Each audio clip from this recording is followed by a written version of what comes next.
بونیگر ندارم اوای بونیگر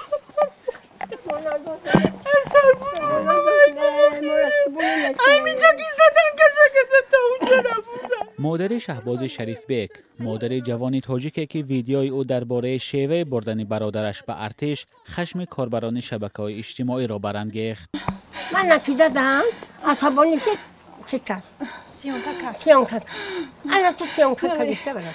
الان بچه‌ها در این ویدیو که در یک آن در اینترنت وسیع پهن شد، شهباز شریف بیگ با تنقید رئیس جمهور امام علی رحمان میگوید که او قانونشکنی ها در کشور را نمیبیند. حالا برای تحقیر مقامات دستگیر شده است. سیرا برو بردار که ترمش میکنه بچه‌م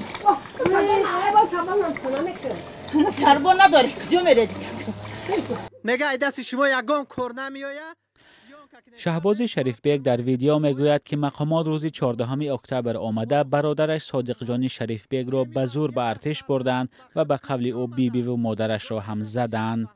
بیبیش حادثه را چنین نقل کرد: من خودم آمد نمیتونم که گودک من نبره گفتم سربا ندارم به توحیب گفتم اما گفتم بچه من کشالک نکنه بچه من نزنه گفتم این ایامی جه که کشالک کرده بردن مونه تا رای اسوله با او چسکه باشم خیلی مرا محکم چوخ کردن دست مزده دی من نداشتم که برم ایرم اوی کنم ورمش گشت اوخه که ورمش گشت چی میگه سنو گفته که ماشین گفت ماشین مرا بزنه که دستی من در ماشین زده باشه و یا 4 ماشین کجا و 4 ماشین ای ایست 2 ماشین سه زنک زورش کجا میرسه کجا.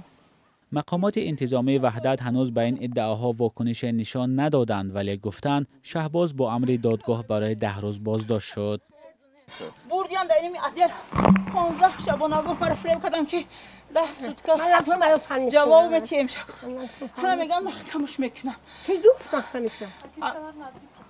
حالا کارشناسان میگویند که باید حادثه درست تحقیق شود و اگر واقعیت داشت جوابگران جزا بگیرند.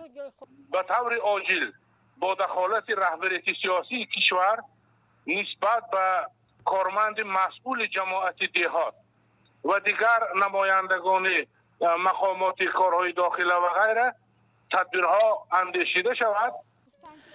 شیوه های بردن به ارتش تاجیکستان پیوسته تنقید می شود، اما ظاهراً این دفعه انتقاد آشکار پرزیدنت در ویدیو سبب بازداشت شهباز شریف بیگ شده است و سبب بد شدن احوال مادرش که اکنون نگران سرنوشت پسرش است. سازمان های حامی حقوق سالهای اخیر حکومت تاجیکستان را برای محدود کردن آزادی بیان و سرکوب آنهایی که عملکردهایش را آشکارا تنقید می نمایند پیوسته تنقید می کنند.